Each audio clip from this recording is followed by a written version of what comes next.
Welcome back to the channel, everyone. This is No Dust here, and let me fix that. Yep.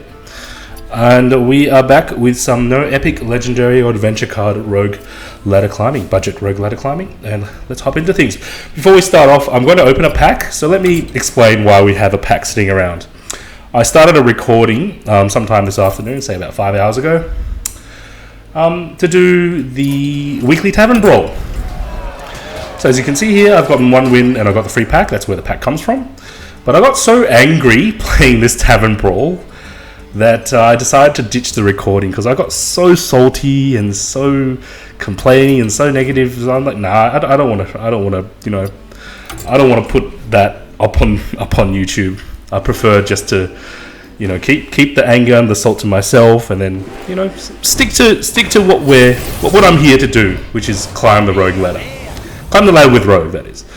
And this pack is okay, nothing that I would use to change things.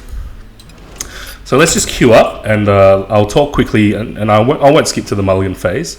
And we'll talk briefly about what happened. So this week's tavern brawl is the randominium, I think. I'll put a link in the show notes.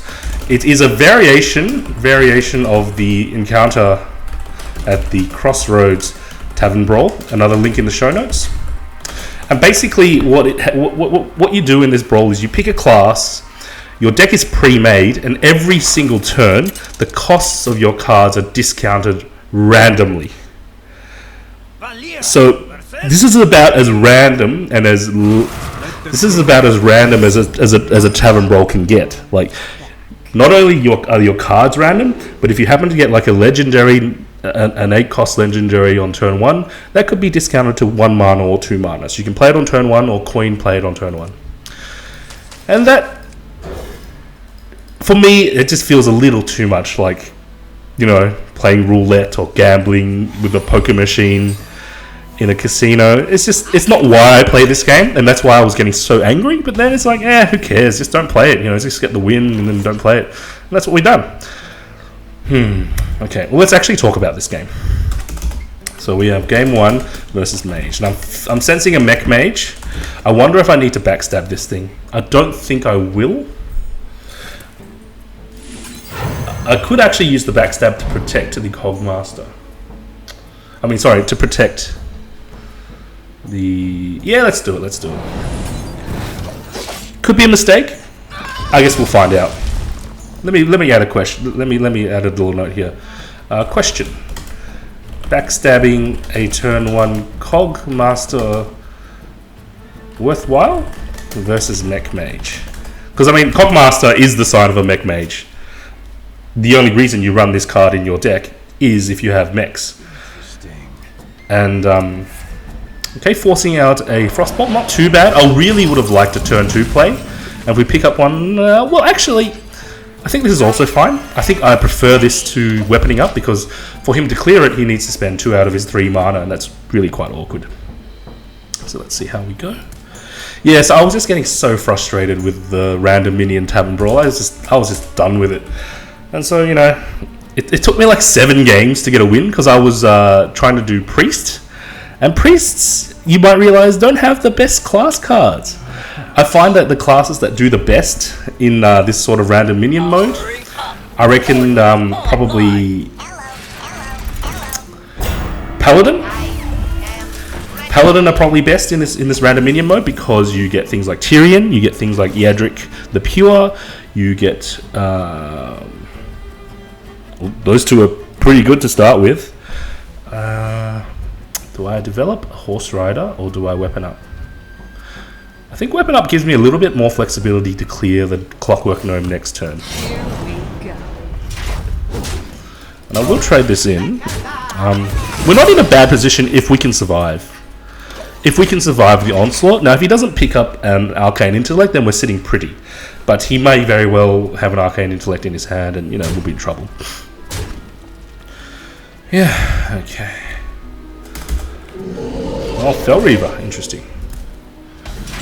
I may not end up having an answer for this thing, so that could spell the end of the game for me. We'll have to see. We will have to see. I will clear this. And I think I use the Horse Rider. Yeah. Allows me to burn some... It's against Fel Reaver, I don't think it's actually that important to burn the Mage's cards. It's more important to really find an answer to the Fel Reaver. And the easiest answer to Fel Reaver is BGH, Big Game Hunter. But that's an epic card. So in the case of no BGH, what is this deck's answer to Fel Reaver? And really, the answer is Assassinate. I mean, Sap works too. I think Sap is actually not a bad pickup here. And that was poor. Yeah, that was poor ordering by me. Yeah. Sap maybe question mark, and I have to remember. So that was definitely a misplay from me. Always play Sap last versus Fel Reaver. So he's just going to go aggressive towards me. If I manage to pick up a... Oh, okay. I can kill the Fel Reaver, and I think that's what I will do.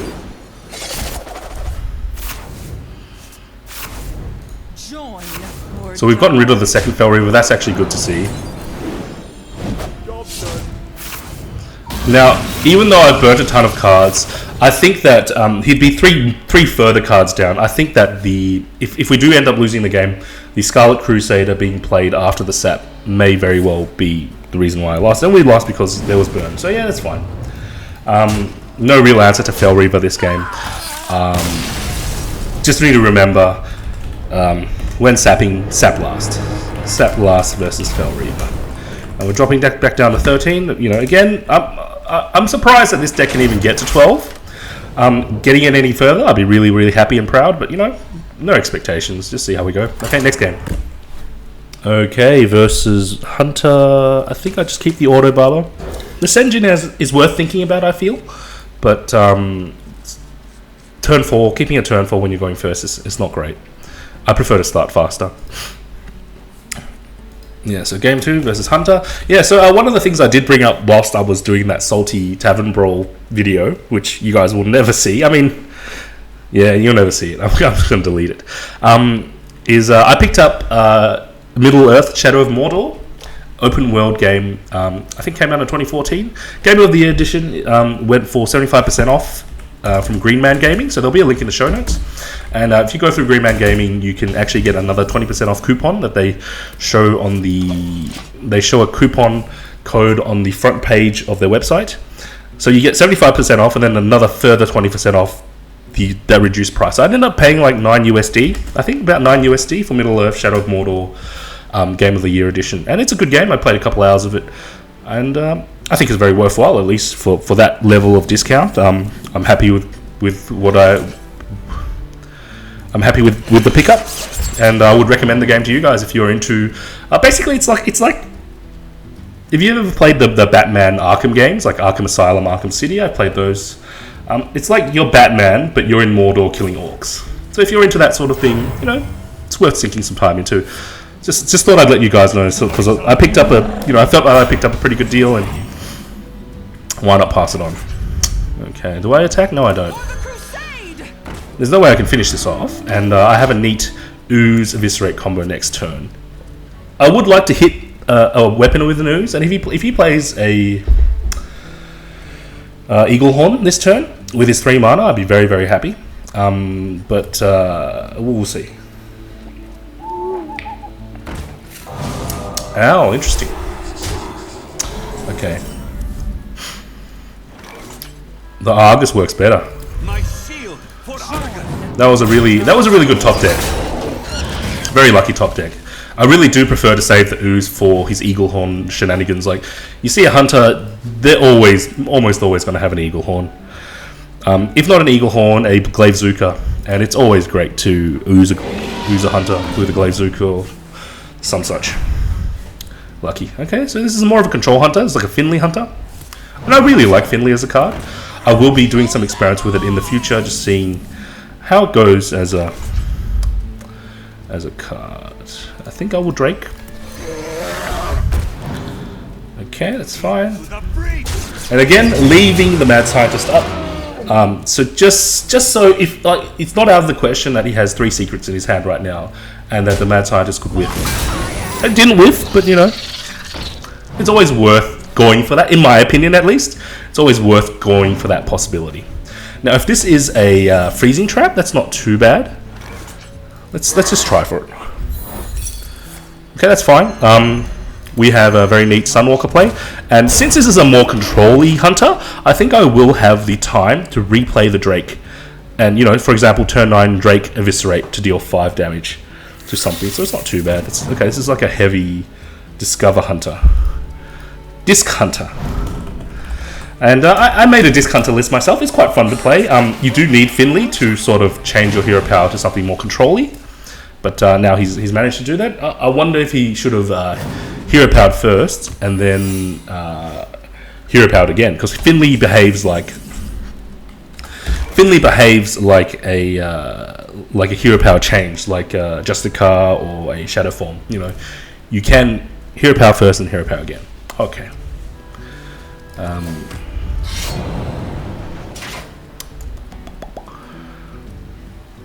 Let me swing at this thing. Okay. I don't think I want to swing right now. Because if this is a second freezing, there's a chance that this is a second freezing. I think I just want to play the ooze. Yeah. I think I'll just sit on it right now. I don't want to get this frozen. And since he's not putting any more health pressure on me, I don't know how good the armor up choice is actually, because armor up is great for warriors because you have armor synergistic spells, but in a non-warrior class, armor, I don't know what it does for you. I don't know how much it does for you. Okay, that's not great.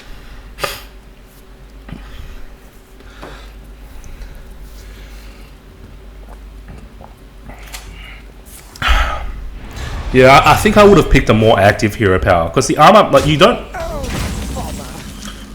Okay. That leads me to believe that it's not. Let's see what it is. It is freezing. You basically gave me Divine Shield back. Why would you do that? It doesn't make any sense at all for you to do that. Because now I get to do this. And I think, do I clear one of them? Yeah, I do. Which one's more dangerous? Discover a beast. This one, I think this one's quicker. So just in case he has brew, and the tomb spider has less. It's activated. It doesn't have any prerequisites to activate. Yeah. Okay. So there's the boom. That's okay.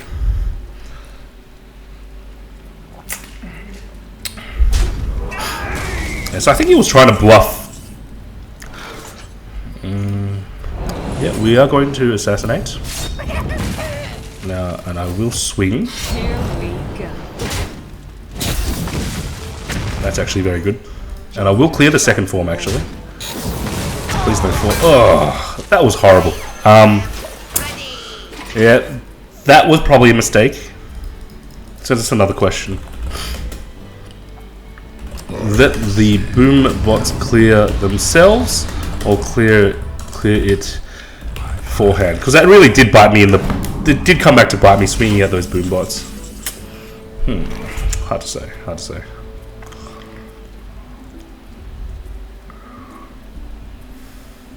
I don't need the healing right now. Let's draw a card.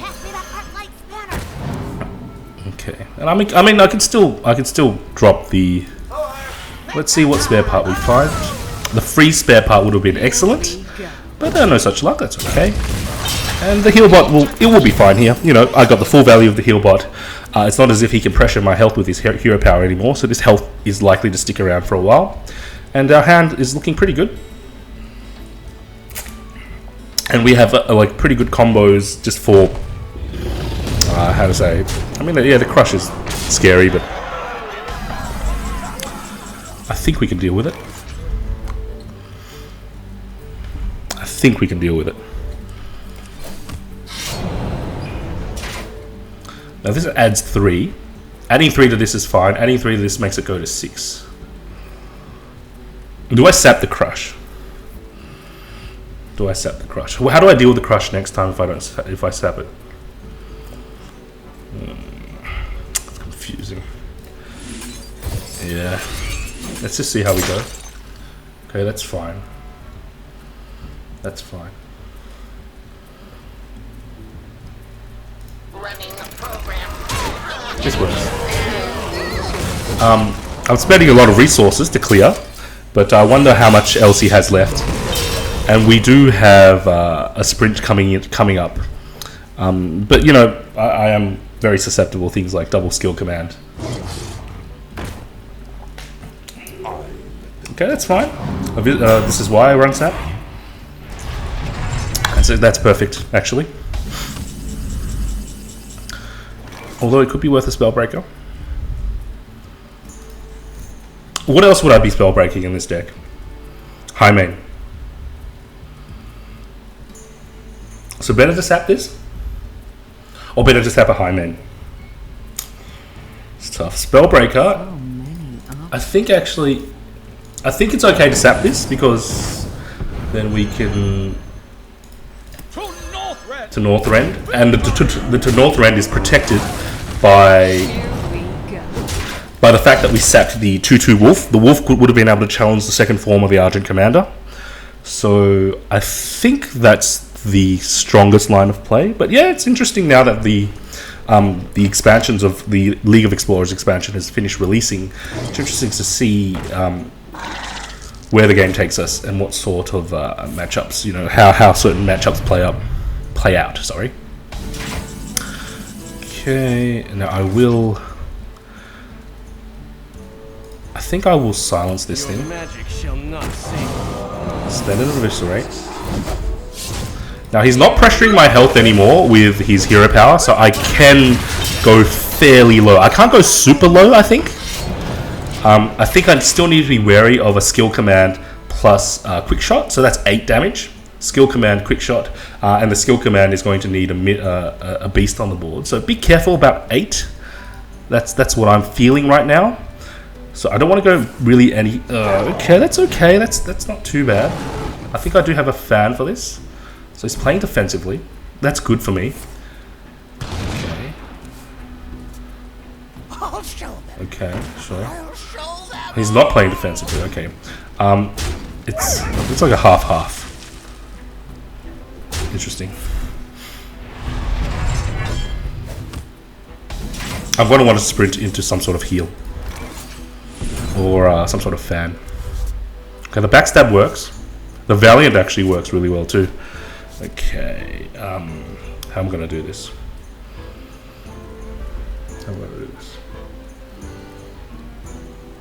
I think I actually saved the backstab. And it whiffed. That's good. That's actually really good to see.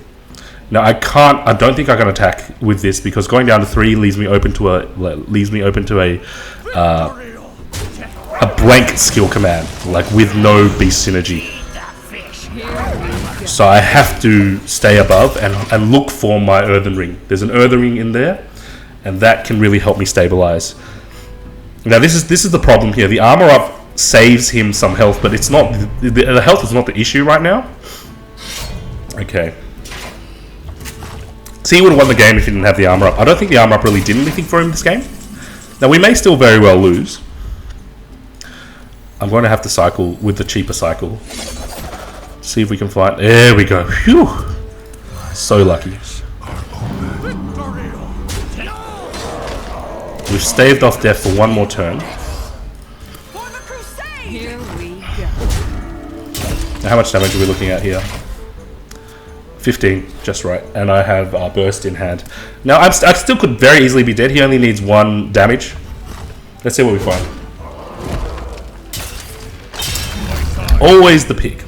Always the pig. Yeah. Could I have played that game any better?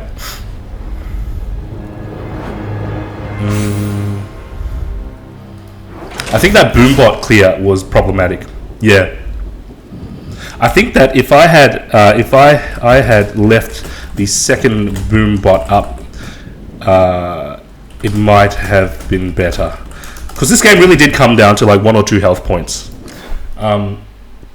Yeah, I think that boom block clear, like the boom block clearing my Sunwalker was already ridiculous value, but I think that the game might, I don't know, it's hard to say really, it's hard to say. It's such a close game that it's really hard to say what any like, it's, you know, in really lopsided games, you can it's more easier to say, you know, I had a really bad start, or I made a big misplay, you know, such as in game 1, I made a misplay by playing the Sap before playing the Scarlet Crusader, and that was obviously a misplay, and I think that had a higher chance of changing the game. But anyway, next game. Okay, versus Shaman. I will keep the Buccaneer. Buccaneer is a great starting pickup. And I guess Eviscerate will be useful for the Totem Golem, but I think it comes out too slowly for the Totem Golem, honestly. We'll see how we go. Yeah. So we are definitely running into a number of tough opponents. You know, our win rate has dropped to 60%, and that's not surprising. Like, you know, you're not going to win 70-80% of the games forever. It's always going to come back. It's always going to equalize as you climb, as the quality of your deck and the skill level of your play matches up with the quality of your opponent's deck, and so on and so forth. So what happens next is I'm going to have to start thinking about how to improve this deck versus the current meta. Now, I really do think that the choice to... You know what? This is still fine. I can hit. Do I want to be greedy and run past with the Buccaneer? Here we go. Do I want to be greedy? How do I get punished? I get punished by things such as Earthshock, Rockbiter. Yeah, let's just not be greedy. Shaman have a number of, because the coin Totem Golem, you still have 1 mana to protect the Totem Golem, and Rockbiter, Lightning Bolt, things like that. That could have been a little bit disastrous. And I will swing here just to develop my Deadly Poison.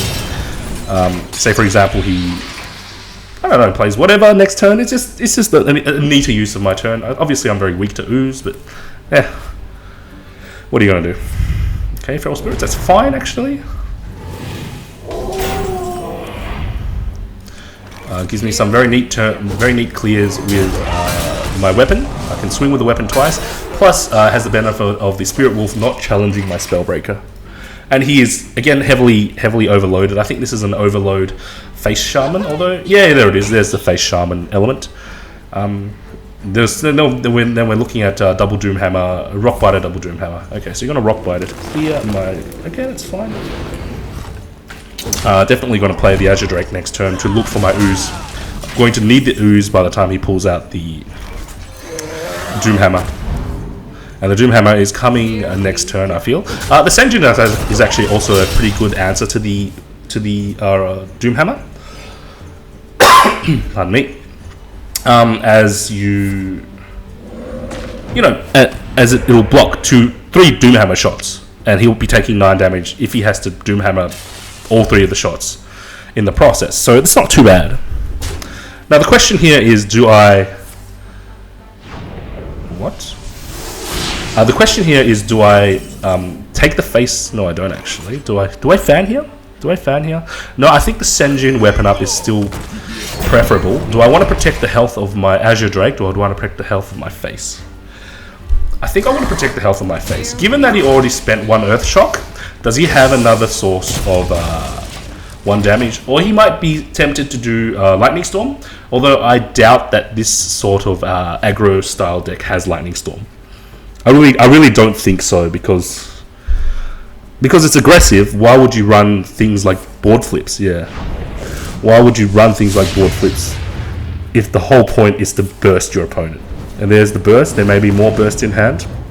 I'm definitely going to need to... Now, there's a couple of lines of play here. I could fan and look for some healing. I could sprint and look for some healing. Or I could count on him not having the burn next turn. So he's too overloaded. He's going to be at 4 mana. Let's count on him not having the burn. I'm going to play a little bit greedy, but this allows me to end the game a little faster. How much damage we got? We got 11 plus... I can fan Eviscerate. 11 plus... we don't have 11 anymore. Okay. And that's not the best roll. Now the ooze is actually pretty good here. I will fan weapon. SI7 actually does pretty good here as well. Can I can't finish, can I? How much are we looking? So we're looking at 11. 11 plus 4. It's not quite enough. It's not quite enough.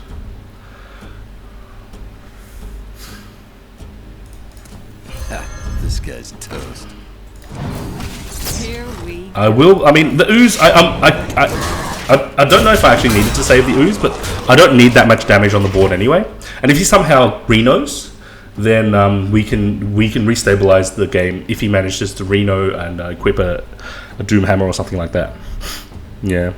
What would have been really nice is to pick up some sort of heal instead of the ooze. Pick up the earthen ring or a heal bot. That would have been excellent. But you know, you don't always get those things. Okay, lava shock. Looks as if either he's BMing me or he doesn't have what he needs to finish me. Okay. Oh no! My Sunwalker survived. Okay, that was pretty good. We got pretty lucky there. With I think there was a misplay. I don't know why he earth shocked my Azure Drake. We got 3 victories. Pretty lucky. Pretty happy. You know, at least it wasn't all losses in this clip. Let's try it one more time. Okay, Druid is fine. Don't want any of those. We'll see. We'll see how we go. I'm starting to think that the sprint may be a little too slow in this battle game. But the sprint has done a number of good things for me. The question to myself is it worthwhile replacing sprint with Drake number 2? And then if I replace it with Drake 2 giving me more spell power, then adding more spells, such as second Eviscerate, second Backstab, question mark. I'd definitely add a second Eviscerate if I have Drake number 2. Second Backstab is questionable. Again, it's such a high tempo card, it's such a good combo enabler, but having 2 in your hand at any given time, it's sort of like having... It's just really bad. At least with, like, say if you're the Druid and you have double Innovate in your hand, you can at least Innovate out like a 5-drop. But double Backstab, sometimes it just sits in your hand and, oh look, it has come to pass. Double okay. Yeah, not scary. I've seen this card around a bit. I'm not a huge fan of the Mounted Raptor, honestly. I much prefer the consistency of a Harvest Golem. And the thing is, a Harvest Golem will challenge this and go even with this. The difference with the Mounted Raptor is it challenges a piloted Shredder. That's the difference. Now, I think Fan here is fine, although I could... Do I Fan here or do I Auto Barber? Auto Barber allows me to clear the Raptor, but I think I prefer to silence and then clear the Raptor. Now, do I want to swing to reduce... If I swing something, I don't know what might come out of it. But if I swing now, I can weapon up Auto Barber next turn to clear the second form. No. I'll take the 3 damage to face, and I'll silence and hit it. Could be a mistake, but let's see how we go. Haven't really got a feel for what sort of a deck this is. I mean, obviously, it's some sort of mid-rangey deck. You're running an Innovate. You're running Living Roots, and they're both, you know, Living Roots is a very strong card. And the Raptor, I don't know. What does the Raptor say about your deck? I wonder. Anyway. It has come to pass. We have a very neat Spellbreaker swing turn. Getting rid of the second form of the Raptor, I think it was worth the Spellbreaker's battle cry. I mean, you know, obviously it's better on something like a Sneed, something like a... what was I going to say?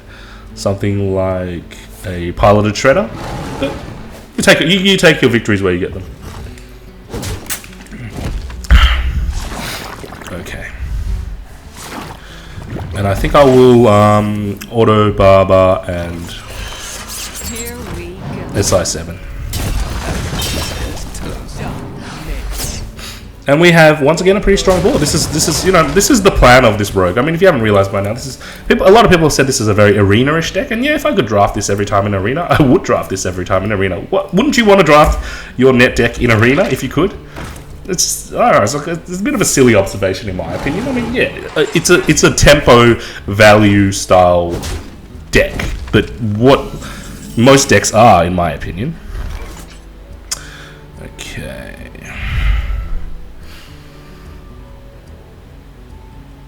Do I want to preemptively clear this thing? Because he's definitely got something lined up to... I think I do. Let's preemptively clear this thing. Not too fast. Hey, lights out. And what am I doing turn next turn? I'm probably going to be assassinating something. I'm sensing something big coming out. I don't think he's quite low enough for me to combo off a sharp sword oil yet. But then again, I don't want to... Oh, let's just pass. Let's just pass. I do want the value from the double sharp sword oil on my wicked knife, so we'll see how we go. I can see. Alright. Looks like my friend here, as Ezequiel, has just decided that whatever is in his hand wasn't good enough to try to win. No, I'll take it. So yeah, we ended up, you know, we basically ended up where we started. I was 14. I mean, I was 12 0 stars. Now we're 13 4 stars. Didn't sort of went forward, sort of went backwards. But you know what? Since I have been talking about making some deck changes, let's make some deck changes. Let's do some changes because I've been playing with this deck for a while. I do want to try some things. I do want to try some things and see where they take us. So let's see what we found. What is new?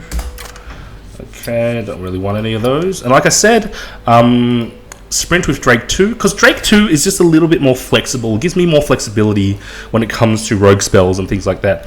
Sprint is really nice, but sometimes it's a little clunky. Sometimes I don't even get to turn 7 when I, you know, say for example against that mage. I don't think I even made it to turn 7.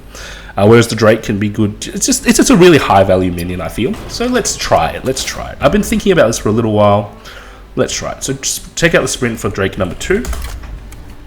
Happens to be a golden Drake. Actually, you know what? Let's open some packs. So, well, yeah, let's open some packs because I'm looking for an Eviscerate. Let's open some more classic packs. Unless there are some, and I think now we've already looked at GVG and so on and so forth. There's not really anything I'm looking for in GVG and TGT. So let's buy 3 more classic packs and see if we can find an Eviscerate so that we don't have to craft it. And then if we have to craft it, you know, so be it. So we opened a total of 4 packs here. Thought Seal really good for a Knife Juggler, not too bad either.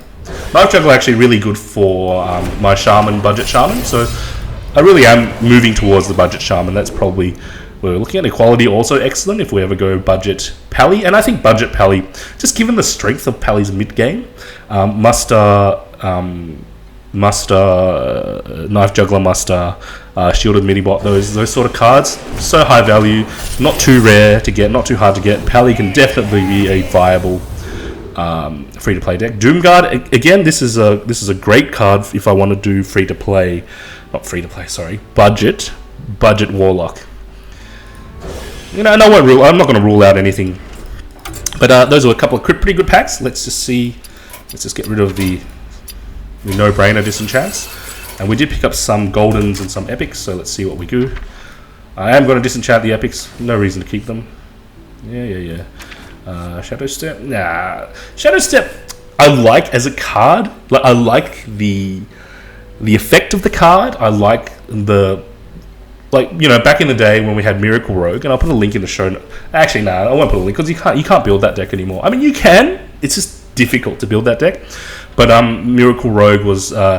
It was very similar to Freeze Mage. You would put an Auctioneer, Gadgets and Auctioneer in your deck, and you would build up your hand until you had Leroy Jenkins and 2 Shadow Steps, or so on and so forth. Then you'd one-hit kill your opponents. Interesting deck, not my sort of playstyle. And Farsight, goodbye Farsight. We are never using you in our decks. Something important on Doomguard, I'll keep those. Knife Juggler, very good. Second Knife Juggler. Going to be very useful for my Budget Shaman list. And at some point, I will take some time to build a budget Shaman list. Okay, let's do this. So we open 3 packs, well, 4 packs total. And let's make some changes. So I want to take the sprint out, put in another Drake. And you know what? Usually I don't like golden cards, but I'm not gonna D this. And you know what? Bugger it. This is my run. This is. I can do whatever the hell I want. I don't like golden cards. I'm gonna disenchant a golden Drake to have a non-golden Drake. You don't like it, you can go somewhere else. Anyway, okay, so we put in a second Drake. So let me just record the changes. Drake in, so Drake number 2. Sprint. So Drake number 2 in is plus 100 dust. Hold on. Well, I'll start with the sprint out. Minus 0 dust because sprint is a soulbound card. Doesn't cost me any dust to craft. Yep. There we go. No dust to craft. No dust to craft. So it's a strict 100 dust gain. 100 dust gain. Okay, so sprint out, Drake number 2 in, and I will be putting in an Eviscerate. Now, what would I be switching out an Eviscerate for? What would be taking the place? What would it be taking the place of? Because I do want. I mean, having 2 Drakes synergizes with backstab, synergizes with blade flurry, synergizes with Eviscerate number 1, synergizes with Phantom Knives. Do I want Eviscerate number 2 actually? Let me see if are there any other spells that I might put in that can do something similar. I'm not a fan of Shiv. Headcrack is cool card, but not the sort of style that I'm playing here. I would like an Eviscerate number 2, but let me count how many spells I have in my deck. 1, 2. It's not really a spell. It's like, yeah, let's count it. 1, 2, 3, 4, 5, 6, 7. 8 spells, and previously I had 9 because the Drake used to be, you know, the fact that I put in a Drake and I took out a spell, like I put in a minion for a spell. I think I can take out a minion for a spell up here. Where would I take it out? Turn 5, the 5 drops. I need the Assassinate. I really need the Assassinate. The Gnomish. My 4s. The Gnomish has come in handy. You know what? I can probably keep the sprint and throw the Gnomish, but I like having that mid game. I like having that mid game card draw, and I'm gonna need it. I'm gonna need the Gnomish just even more now because I lost. You know, sprint draws 4, but Drake only draws 1. So I think I'm gonna need to keep the Gnomish in just to keep my card draw at a reasonable amount. Auto Barber? Do I drop the Auto Barber? I really like Auto Barber, but has it done a lot of work for me? Or I could actually think about dropping the Deadly. Dropping the Deadly. How useful has Deadly been to me? I mean, Deadly is a good combo starter. Deadly. I don't really remember Deadly being particularly strong at any given point, and Auto Barber does sort of the same thing as Deadly. Let's take the Deadly out and put in an Eviscerate. I mean, because they both sort of do the same sort of thing. Deadly gives me more. Deadly is higher value, but you pay health for it. Like they're both weapon-based. No, okay. This is weapon-based removal. This is spell-based removal. But when it comes to what they use, you know, this is good for small minions, like mid-rangey minions. This is good for comboing to take out like 4 or 5 mana minions. So let's do this. So Deadly is better. Yes, Deadly is better for clearing like the little rabble, turn 1, 2, 3 rabble, and Eviscerate is better to clear, 3, 4, 5, turn 3, 4, 5 rabble. So I think that might be okay. So let me write down the second change. So it's Deadly out, and again it's minus 0 dust, because it's a soulbound card, and Eviscerate 2 in which is plus 40 dust. Equals 40 dust gain. Yep. So that's where we are. That's where we're sitting now. And I think now that I think about it, the deadly takeout is pretty good because I already have a number of things that buff my weapon. Like I've got the 2 Buccaneers, I've got an auto barber, I've got the oil. I don't think I really need the deadly. I think there's enough weapon buffing going on as it is. Yeah. Let's sit with that. Let me take some screenshots, and I will disappear into the YouTube vortex to do an update, and be right back. Okay, I have returned, and let's look over here. Let's see how we go. Should match up if I have done my homework correctly. Yep, double eviscerate, and if we scroll down, double Drake. Excellent. And our deck cost has gone up to 1340, so I'll be doing some modifications there when it comes to our next video. And yeah, I'm pretty happy with the changes. I am excited to go forward with them and see how they go. Yeah, excited to try and advance this deck a little further. I mean, it looks as if we've hit a pretty good... We're in a pretty good spot around, you know, high 13, low 12. I'd like to take it to rank 10. I mean, that's just the dream, that I'd like to take it to rank 10. But, you know, you never know what's going to happen. We might drop down... sorry. We might drop down to rank 15. We might go up to rank... Okay, we're not going up to rank 5, but we might go up to rank, you know, even past rank 10. But let's not count our chickens before they hatch. Okay. Alright, so let's actually finish up there. I'd like to thank you guys in advance for liking, sharing, commenting, and subscribing. All those good things. I do this full of love, so any gestures of appreciation mean a lot.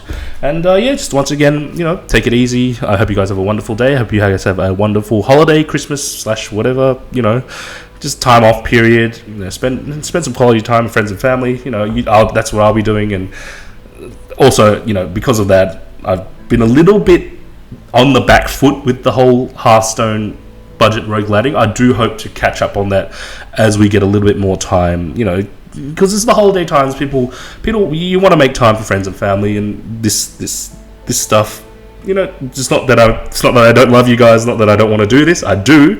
It's just, you know, holidays come along. It's a rare chance to catch up with people you don't usually catch up with, spend some quality time. So things are shifting here and there. Anyway, enough of me talking. Thanks for watching, guys. See you next time. This is No Dust signing off.